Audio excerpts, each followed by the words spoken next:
Em 90 segundos tu não faz nem um miojo, mas eu te ensino as matérias que tu tem até hoje. Então senta aí e começa a quebrar ATP pra ter energia pra tua mente processar e entender que a probabilidade de você ir bem no Enem tá ligada direto aos meus raps também. Então começa com humanas, só sei que nada sei, mas sei que saí da vida e pra história eu entrei. Se o clima esquenta e tua caneta falhou, fica tranquila, a esfera dela dilatou com calor. Eu sou flúor com oxigênio, dá pra completar, evoluir melhor que o Darwin poderia imaginar. Se tinha uma pedra no caminho, pode crer que eu já chutei absoluto no rap. Eu nasci pra ser rei, crio uma sociedade aos modelos de Durkheim. O mecanismo dela própria é que diz pra onde vai a inspiração. Thomas Edison dizia, é 1% e o restante o trabalho que fazia. Então senta o rabo aí que eu vou te ensinar. Sometimes rap is the best way to learn, rapá. Eu não compreendo, pero lo puedo hacer. É só estudar e ouvir as dicas que eu dou pra você. Confere suas respostas e faz tudo com calma. Manda bem na redação, faz do fundo da alma. Esse é o tópico frasal, ainda tem argumentação.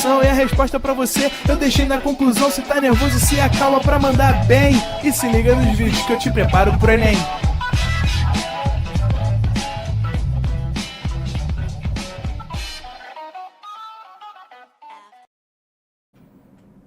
Estamos ao vivo, estamos online, Alan?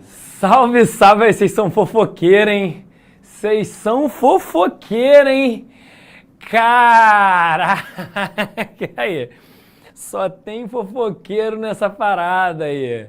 Já estão ligados nos meus Paranauê, né? Professor, parabéns aí pelo noivado, tamo junto, já estão sabendo, né? Valeu, gente, valeu, né? É isso, ó, agora sou um homem que noivou, olha aí.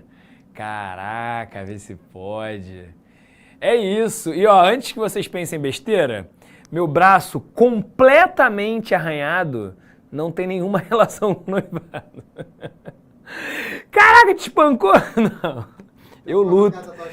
Tentei arrancar com a unha. Gente, eu luto. E aí, ontem... Cara, eu entrei na porrada. Aqui minha cabeça, não sei se vai dar pra ver. Aqui, logo no meu cabelo. Não sei se vai dar pra ver, não. Caraca, mano. Eu com a luva... Zero bala. Não, moleque. Eu fiquei assim, meu Deus do céu, cara. Agora que tá ficando direito... Pô, com a luva, mano. Aí, cara, tentei na porrada ontem. Aí, meu irmão, a luva fica tal, meu irmão, batendo, raspando na cabeça, meu irmão, machucou minha cabeça, machucou meu braço, tô com a perna doendo. Depois de velho, a gente começa a se meter nas coisas, né, mano? Vou te falar um negócio, não é? Caraca, mano, tomei uma surra. Na verdade, isso aqui nem foi tanto de tomar uma surra, não, assim. Na verdade é que ontem a gente teve um treinamento de clinch, né? Que é um negócio a gente fica segurando aqui, tá ligado? Né? A gente faz a pegada no pescoço. E a ideia era ficar trocando o clinch, né? Trocando a posição.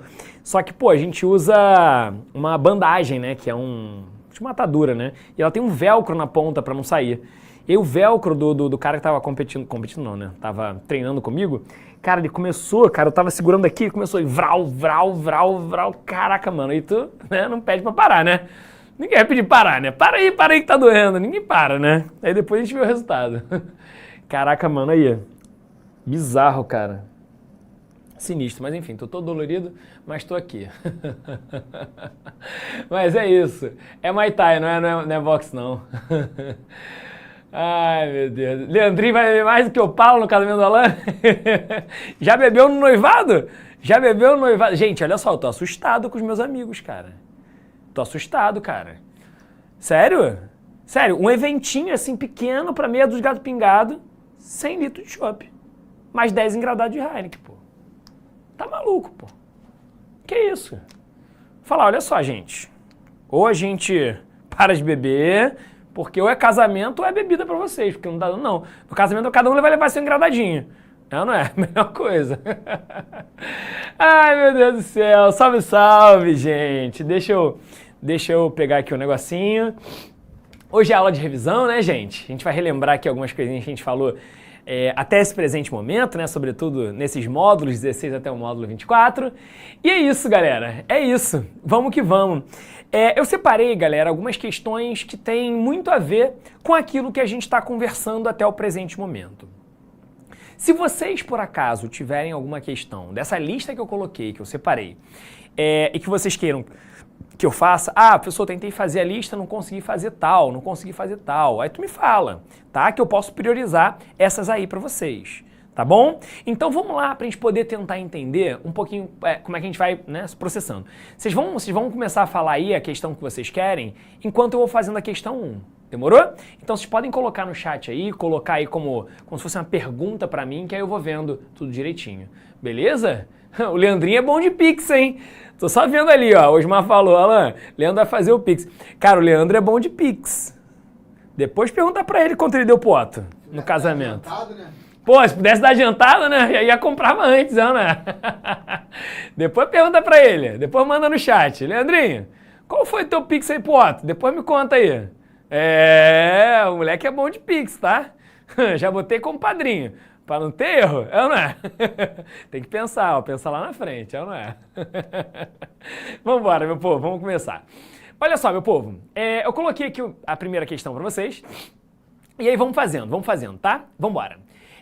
Eu botei assim, ó. As equações de reação a seguir referem-se à formação de dois polímeros empregados pela indústria de alimentos e embalagens. O isopor, usado para a confecção de bandejas e caixas, e o PET, usado na confecção de garrafas.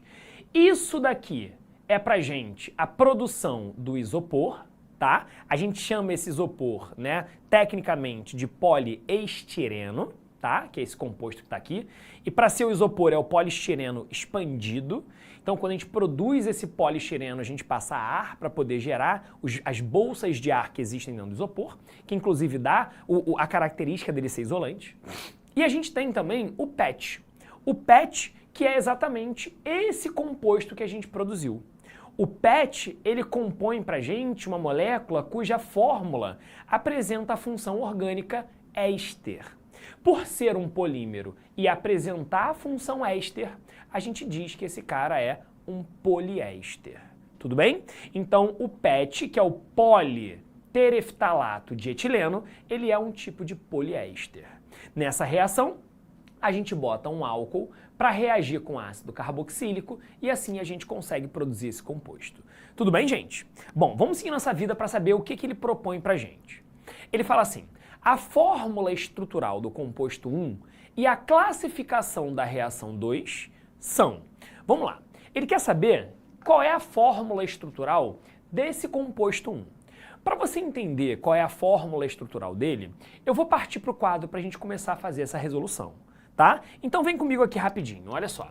É uma questão que, evidentemente, trata do contexto polímero, e aí você vai ter que saber o seguinte, olha só.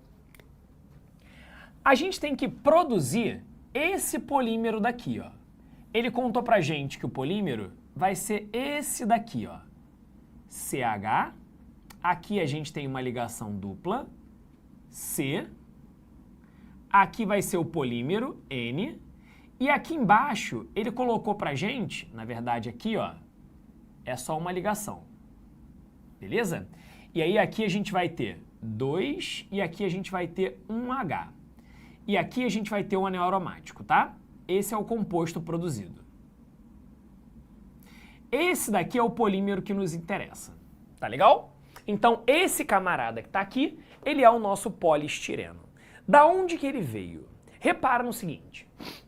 Como essa reação química, ela não gerou subproduto, quer dizer que essa polimerização, ela é conhecida como polimerização de adição. Sacou? A gente tem um polímero de adição quando o monômero ou os monômeros dão origem a um polímero e não tem nenhuma saída de pequenas moléculas. Por exemplo, não sai água, por exemplo, não sai HCl, não sai nada, só gera o polímero final e acabou. Essas polimerizações de adição, elas podem acontecer, por exemplo, da seguinte forma. Eu posso pegar para vocês como monômero esse composto que aqui está. Esse cara que está aqui, ele vai ser o monômero que vai dar origem àquele cara que está ali do outro lado. Professor, como é que eu sei disso? Eu sei disso pelo seguinte. Quando a gente parte desse reagente, a ideia é quebrar a ligação π, ligar para um lado, ligar para o outro, e assim eu gero o produto final. tá? Então, esse composto que eu tenho aqui, ele vai ser pra gente um composto que é o nosso reagente, é o nosso monômero, é o nosso material de partida. Tudo bem? Essa polimerização, ela é classificada como polimerização, ou ele é um polímero, polimerização de adição. Então, o polímero de adição acontece quando a gente o produz e assim a gente não gera nenhum subproduto. Agora, calma. Calma por quê? Porque ele não perguntou qual é o tipo de polimerização no primeiro caso. Ele perguntou o tipo de polimerização na formação do PET. E olha que curioso. Aqui, a formação desse composto não gera um subproduto, o que indica que é um polímero de adição. Se por acaso a gente produzir subproduto, se a gente formar subproduto, o que acontece é que o polímero passa a ser um polímero de condensação. No exemplo que ele me forneceu, vem comigo aqui rapidinho. No exemplo que ele me deu na reação 2, nota que a gente tem um álcool reagindo com ácido carboxílico, isso gera o polímero mais água. Quando a gente tem um subproduto sendo gerado, a polimerização é chamada de polimerização de condensação. Esse é o nome que a gente dá. Tudo bem? Então, vem comigo aqui para o quadro. No caso da questão, ele pegou um álcool, ele botou para reagir com um ácido carboxílico. Isso deu origem ao tal do poliéster mais a água. Pelo fato da gente ter produzido água, a gente vai ter aqui uma polimerização de condensação. Polimerização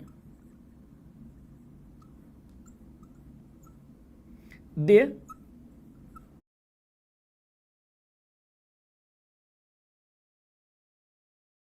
condensação. Então, qual é a minha resposta? A minha resposta é falar isso e é representar isso daqui. Certo? Então, vamos lá buscar a nossa resposta, buscar o nosso gabarito? Vem comigo aqui, para a gente poder pegar a ideia. Olha só, o composto que vai indicar isso pra gente, olha aqui onde é que a gente tem. Esse daqui é o cara, beleza? Ele só colocou em fórmula em bastão, tá beleza? Então, tem que ter a ligação dupla aqui dentro. E a reação 2, ela é uma polimerização de condensação, tá? Então, assim a gente consegue resolver essa nossa primeira questão. Perfeito? Show de bola? O senhor pode explicar sobre poliéster? Como assim, Nani? Olha aqui, poliéster acontece quando ele é um polímero, tá aqui, ó, a representação do polímero, e ele pertence à função éster, C-O-O. Quando eu tenho C-O-O, é um éster. Se ele compõe um polímero, isso é um poli de polímero, éster da função éster. Tá beleza? Foi, povo? Então essa primeira questão está resolvida pra gente aqui. Gabarito letra D de dado. Vamos marcar aqui e ser feliz. Gabarito letra D de dado. Perfeito? Vamos partir para a nossa próxima questão. Questão de número 2. Vem comigo. Questão 2. O que eu coloquei para vocês nessa questão 2? Vem comigo. Olha só. Vamos nessa. Na questão 2, é uma questão de verdadeiro ou falso, não é um tipo de questão que aparece no Enem quanto ao modelo, tá, gente? Mas nosso objetivo aqui é trabalhar com as questões, entender as questões, saber como é que elas funcionam. Tudo bem? Essa é a parte importante. Não para o modelo em si, de fato. Aqui o conhecimento é mais relevante para a gente.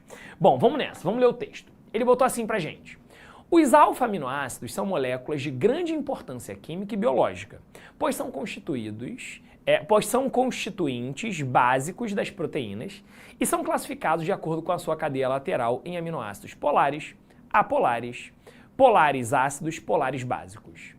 Entre os 20 alfa-aminoácidos, destaca-se a serina, cuja nomenclatura oficial, e o PAC, é ácido 2-amino 3-hidroxipropanoico. Assim, analise as afirmações abaixo a respeito do aminoácido serina. Para começar, eu não vou nem ler o que ele colocou aqui pra gente. Eu quero montar a estrutura a partir do nome.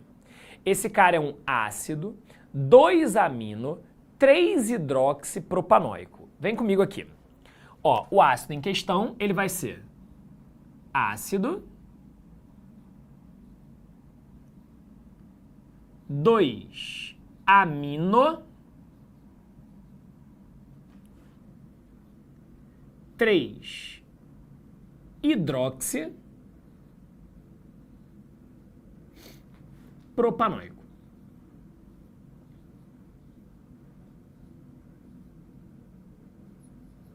Tá, como é que eu faço para desse nome chegar na fórmula que a gente vai ter?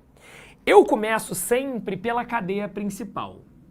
Se ele fala que ele é um ácido propanoico, quer dizer que ele vai ter 3 carbonos, daí o prop. Se ele é um propan, só tem ligação simples entre carbonos.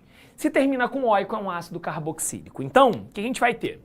A gente vai ter aqui, ó, 1 carbono, 2 carbonos, 3 carbonos e é um ácido carboxílico. Se ele é um ácido carboxílico, ele vai ter esse grupo funcional. Legal. Na posição 2 você tem um amino, carbono 1, carbono 2. O amino é o grupo NH2. E na posição 3 você tem um hidroxi. O hidroxi é a hidroxila. Tá aqui. Vamos completar os hidrogênios?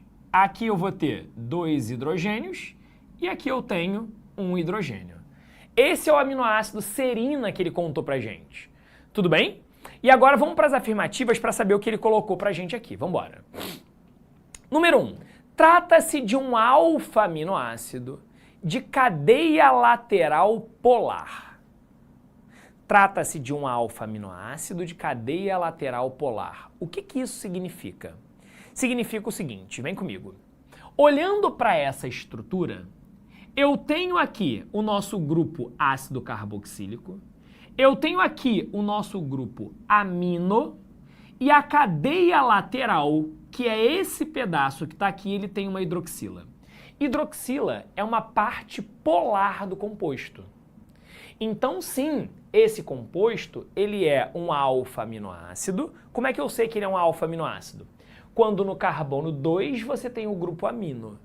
Se no carbono 3 eu tivesse o amino, seria um beta-aminoácido.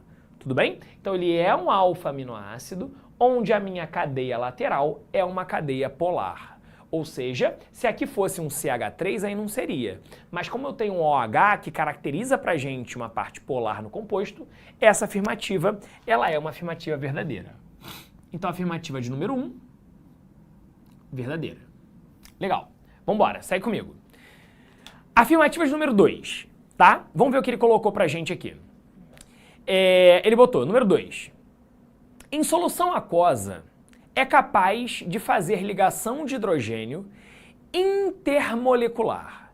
Em solução aquosa, é capaz de fazer ligação de hidrogênio intermolecular. O que isso significa? Entre moléculas é possível a gente fazer ligação de hidrogênio. Cara, isso é meio óbvio pra gente, né? Isso é meio óbvio pra gente. Por quê? Olha pra cá. Quando a gente olha para essa cadeia, lembra que a ligação de hidrogênio ela é produzida quando a gente tem o H ligado a FON, lembra disso? O H ligado ao flúor, ao oxigênio ou ao nitrogênio. Aqui você tem o H ligado ao O, você tem o H ligado ao N, o H ligado ao O, então tem muitas possibilidades nessa cadeia da gente gerar ligação de hidrogênio. Então, claro, se eu pegar uma outra molécula de aminoácido ou pegar até mesmo uma molécula de água, a gente vai ter uma interação do tipo ligação de hidrogênio. Isso mostra que a afirmativa 2, ela também é uma afirmativa verdadeira. Tudo bem? Vem comigo, meu povo. Aí o que vai acontecer? Próxima afirmativa, afirmativa de número 3, tá? Vamos nessa. É um composto orgânico cuja função é mista. Função mista é quando eu tenho mais do que uma função orgânica presente. Onde eu tenho ácido carboxílico, é claro, é um aminoácido. Tem uma amina primária Como é que eu sei que ela é uma amina primária? Quando o nitrogênio está ligado a um único carbono, tá? É o caso da questão, tá, beleza? E além disso, ele tem a função álcool, tem um OH preso a ele num carbono saturado. Então essa afirmativa de número 3, ela também é uma afirmativa verdadeira. A afirmativa 3, ela também é verdadeira. Tudo bem? Falta só a afirmativa 4. Na afirmativa 4, ele fala pra gente o seguinte, ó. Na 4 ele botou, possui fórmula molecular C3H7NO3. Vem comigo? Será que a fórmula é essa, ó? C3H1, 2, 3, 4, 5, 6, 7, NO3. Foi exatamente o que ele falou, a afirmativa 4 também é verdadeira. Tudo bem? Então qual é a nossa opção? Vem comigo. A gente consegue perceber que a opção correta é a letra A, porque ele fala que todas estão certas. Cara, se você sabe que a 1 e a 2 estão certas, acabou, né? Acabou a questão. Se a 1 e a 2 estão certas, acabou, só pode ser letra A a resposta. Tá? Esse tipo de questão, ele acaba ficando até um pouquinho mais fácil para vocês, né? É uma pena não cair assim no Enem. Assim, é uma pena mais ou menos, porque quando cai assim, às vezes o cara coloca alguns distratores que causam problema, né? Acaba causando alguns problemas, mas tudo bem, faz parte. Tá bom? Beleza? Então a número 2 está resolvida, linda e maravilhosa. Vamos chegar e vamos partir para a nossa questão de número 3. Tudo bem? Então vamos nessa. Questão de número 3. Bom que a gente está relembrando alguns assuntos que nós tivemos durante o ano. Show de bola? Vamos embora. Vamos nessa. Nossa, tô com alergia bizarra. Meu Deus do céu. Vamos embora. Ó, número 3. A número 3 ele fez o seguinte com a gente aqui, ó. Ele falou assim, dados os seguintes compostos orgânicos, percebam que eu tenho um grupo de ácido aqui em cada um deles, tá vendo? Eu tenho um grupo ácido. Aí ele bota assim, a ordem crescente da acidez desses compostos em solução aquosa a 25 graus é o quê? Vamos com calma, gente. Quando a gente vai analisar a força de um ácido carboxílico, alguns fatores, algumas coisas na cadeia podem fazer com que ele fique mais forte ou mais fraco. A gente tratou sobre isso, a gente falou sobre isso aqui em aula. E eu coloquei para vocês que uma das coisas que fazia aumentar a força de um ácido carboxílico era a presença de grupos mais eletronegativos. Quando a gente acrescentava grupos muito eletronegativos, esses grupos muito eletronegativos, eles exerciam um efeito eletrônico chamado de efeito indutivo elétron atraente. Esses caras que aqui estão, eles puxam elétrons para cima deles, polarizam essa ligação e, por consequência, facilitam a saída do H+. Quanto mais grupos que têm uma grande eletronegatividade a gente tem, mais forte é o ácido. Então, repara uma coisa. Desses caras que eu coloquei aqui, o cara que tem 3 átomos de flúor, já que o flúor é o elemento mais eletronegativo, vai ser o composto mais ácido de todos.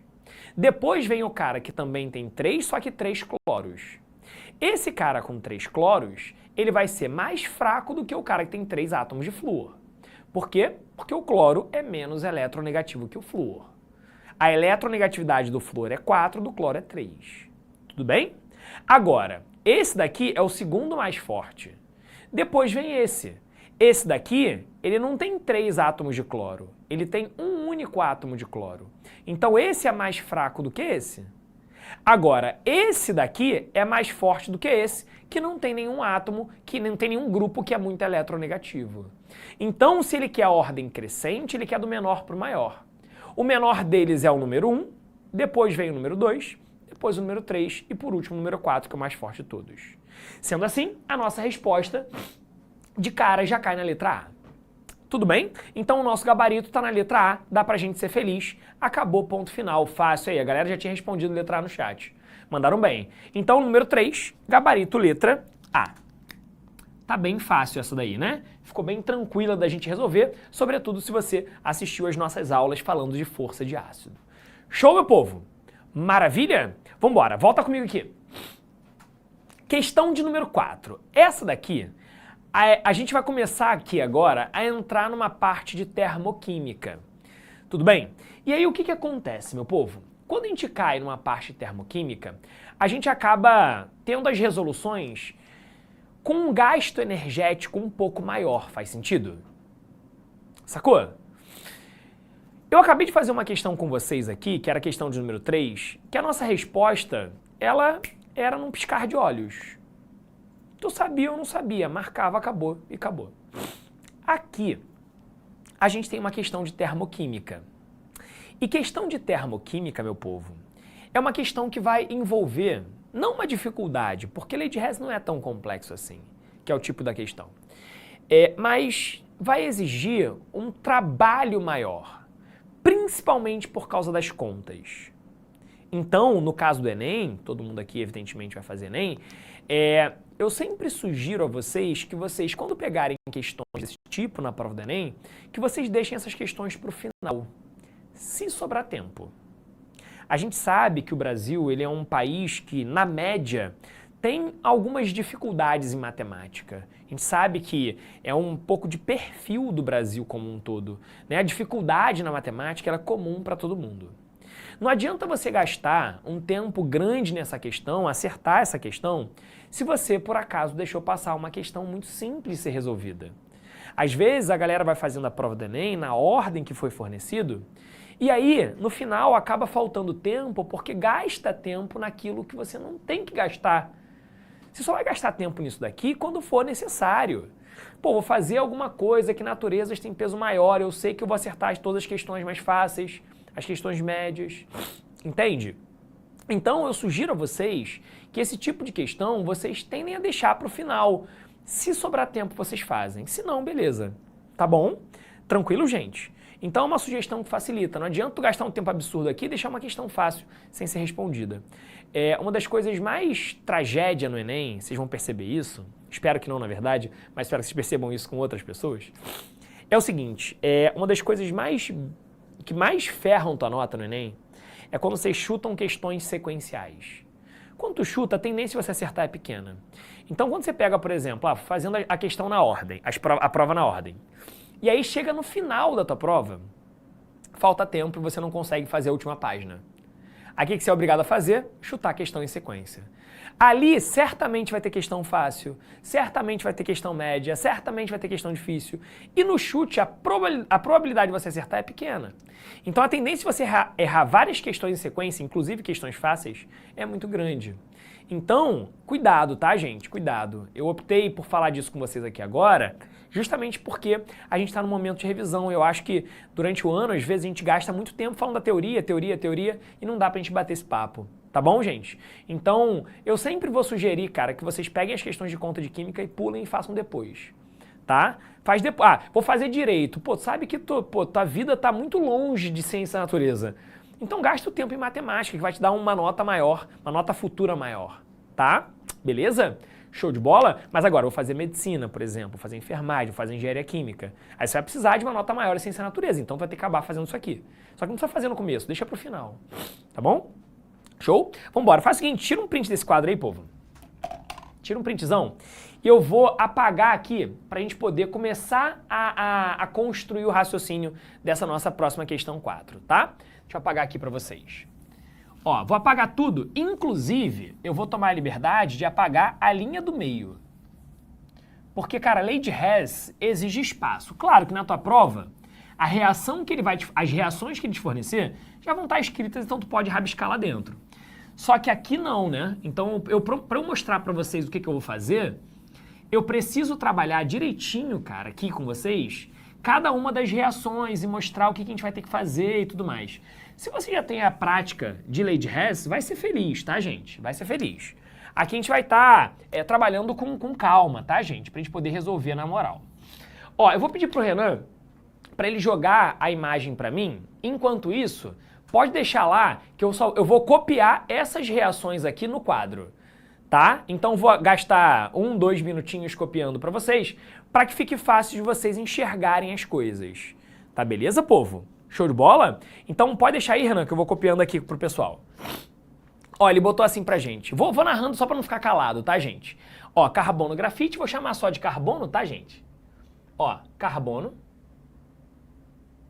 Aí ele bota mais O2, carbono mais O2,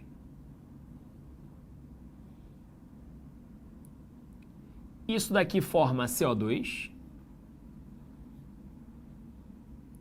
e a gente vai ter aqui um ΔH igual a menos 394, menos 394 quilojoules. A reação de baixo foi H2 mais O2. Nessa reação, a gente teve a obtenção e a produção de água. Vou botar o balanceamento para vocês. Eu vou ter meio de O2 aqui. E essa reação, ela fornece para a gente um ΔH igual a menos 286 quilojoules. Beleza, maravilha. E a última foi o seguinte, ele botou carbono mais H2, depois eu boto o balanceamento, mais O2. Isso aqui produz C2, H4, O. Isso traz pra gente um ΔH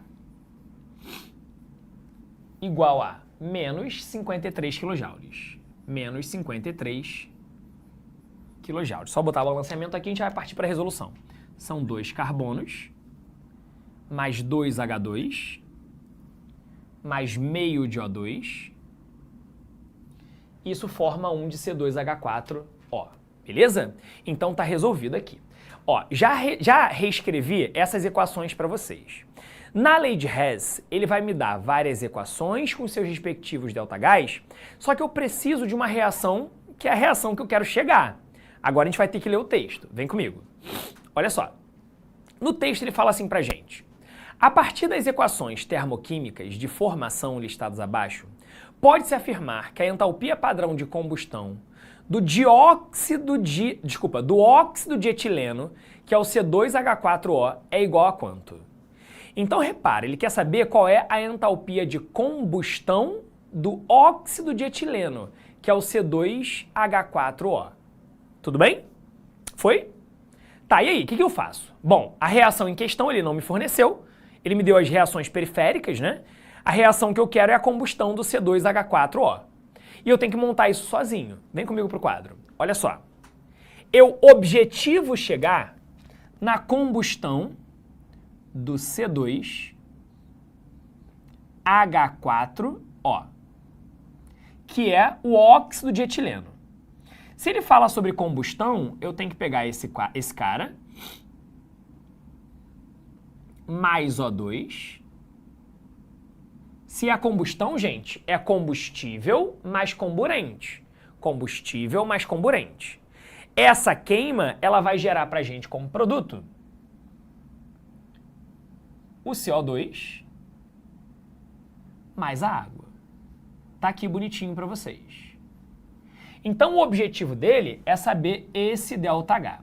Se ele está falando sobre o ΔH de combustão, o ΔH de combustão ele vai ser o valor em quilojoules de energia gerado quando a gente queima 1 mol do meu reagente. Quando eu queimo 1 mol desse cara. Tudo bem? Então, para a gente queimar 1 mol desse cara que está aqui, qual é o resto do balanceamento? Vamos tentar fazer isso? Tá? Então vamos lá. Ó. São 2 carbonos aqui. Para a gente poder balancear, eu vou precisar de 2 aqui, 2 CO2. Não é isso? Se eu tenho 4 hidrogênios aqui, eu vou precisar de 2 águas. Como é que eu sei disso? 2 vezes 2 deram 4 hidrogênios. Então aqui eu tenho 4 hidrogênios. Tá bom? Agora vamos nessa. Oxigênio. 2 vezes 2, aqui eu tenho 4 oxigênios. 4 oxigênios mais 2 oxigênios, eu tenho 6 oxigênios. Tudo bem? Então, quanto que eu coloco aqui? Se você pensou 3, você errou. Por que você errou? Você errou, galera, por um motivo muito simples. Você tem um oxigênio aqui. Então, se eu tenho aqui 4 mais 2, 6, tudo bem? Se eu já tenho 1 aqui, faltam 5. Se faltam 5, aqui eu vou precisar de 5 sobre 2 oxigênios. Ai, meu Deus! O professor não gosta de trabalhar com fração. Tudo bem, gente. Tudo bem, faz parte, acontece. Mas tem que ter, gente. Fazer o quê? Tudo bem? Beleza? Tá, então agora eu vou ter que gerar operações matemáticas com esses caras para poder chegar naquele lá de cima. Tá bom? Então vamos lá. Quais são as operações matemáticas que a gente faz para conseguir desses camaradas aqui chegar naquela reação que está lá em cima?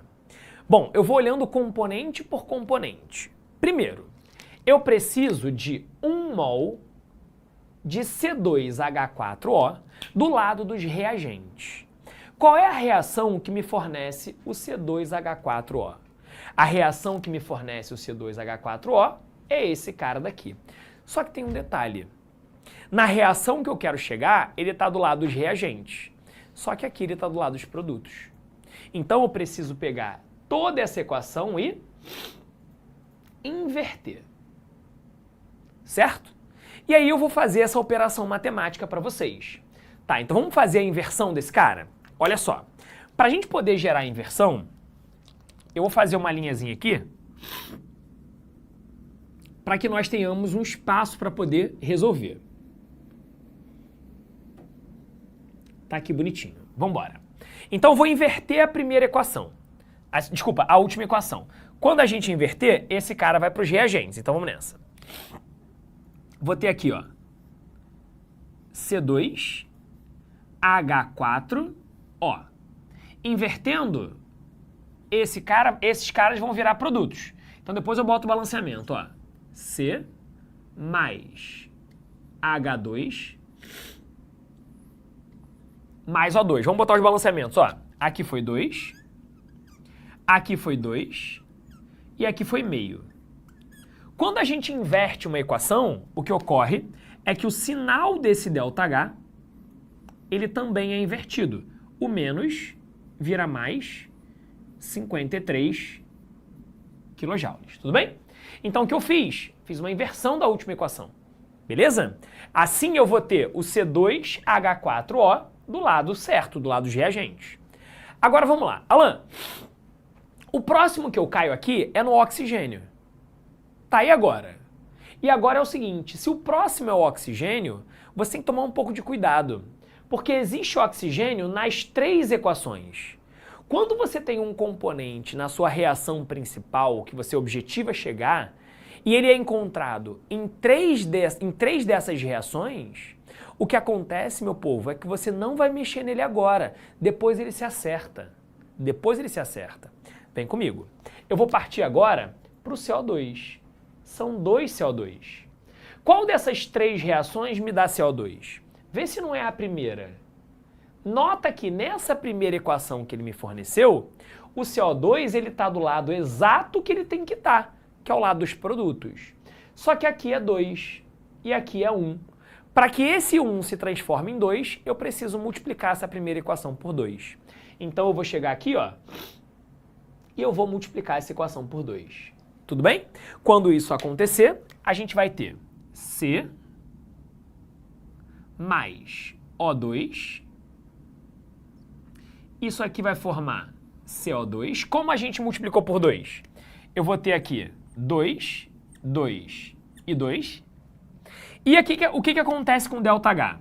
Ué, o que acontece com ΔH mantém o sinal, porque você não inverteu, então menos, esse número vezes 2. Ó, 2 vezes 4, 8. 2 vezes 9, 18 vai 1. 6 mais 1, 7. 788 kJ. Beleza. Agora eu vou precisar ter 2 águas nos produtos.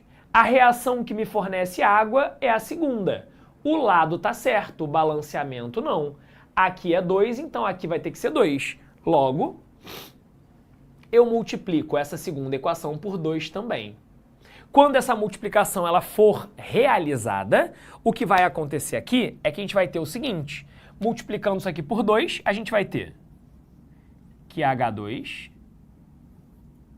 mais O2 forma água. Multiplicando por 2, eu vou ter 2 aqui. 2 vezes meio vai dar 1. E aqui, ó, aqui vai ser 1 e aqui vai ter que ser 2. Quando isso acontece, a gente vai pegar o ΔH. Eu conservo o sinal, porque você não inverteu. Vai ficar isso vezes 2. 2 vezes 6 deu 12, foi 1. Aqui vai dar 16 mais 1, 17. Vai 1 de novo. 4 mais 1, 5, 572 kJ. Agora, será que essas operações faz a gente chegar na reação em questão? Eu preciso somar essas equações para saber se a gente vai chegar na reação que me interessa. Então vamos nessa? Olha só, o que eu posso cortar aqui? Tudo que eu tiver no reagente de um lado que for igual a produto do outro, eu posso cortar. Carbono de um lado, carbono do outro, eu corto. Tudo bem? E agora presta atenção no que vai acontecer. Eu tenho aqui, ó, se liga no que vai rolar aqui, meu povo. Olha só, o que a gente vai ter? Eu vou ter nos reagentes C2, H4O, mais o quê? Presta atenção. 2 mais 1 deu 3. 3 oxigênios. Aqui eu não tenho meio. Então, 3 menos meio deu 2,5. 2,5 é exatamente 5 sobre 2. Ah, então aqui deu o tal do 5 sobre 2 que me interessa. Eu falei que isso se ajeitava. Mais O2. Isso aqui vai formar o quê? Vai formar 2CO2. 2CO2. Mais 2 águas. E é exatamente a questão, exatamente a reação que ele me colocou lá em cima. E agora qual é o ΔH? Agora no ΔH é só você somar tudo respeitando os sinais. Então vai ficar menos 788. Aí eu vou somar com menos 572.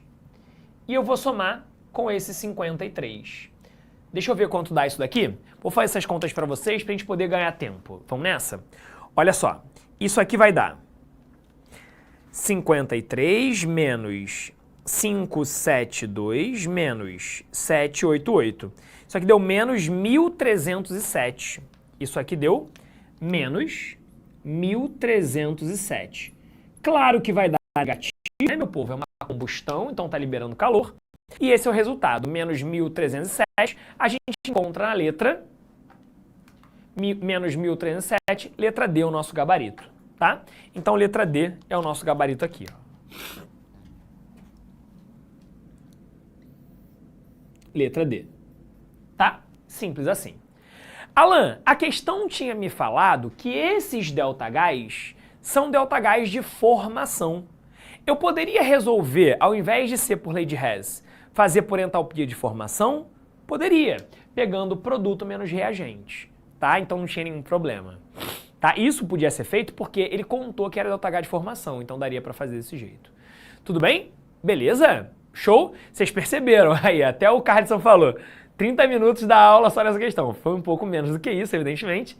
Mas, assim, a gente gasta mais energia, evidentemente, aqui, porque, de fato, cara, envolve conta. E eu tô explicando, né? Se eu fosse fazer sozinho, eu resolveria isso aqui rapidinho, né? Mas eu tô explicando, então dá nisso, tá? Então, tira um print dessa questão. Valeu? E, galera, é isso. Eu vou me despedindo de vocês. Semana que vem a gente tá junto. Voltamos à teoria na semana que vem. E é isso, tá, gente? Um grande beijo no coração e nos vemos semana que vem, se o Pai do Céu permitir. Beijos e fui! Assista nossas aulas a hora que você quiser. Vem com o Pro, o cursinho online que mais aprova no Enem. Assinem proenem.com.br.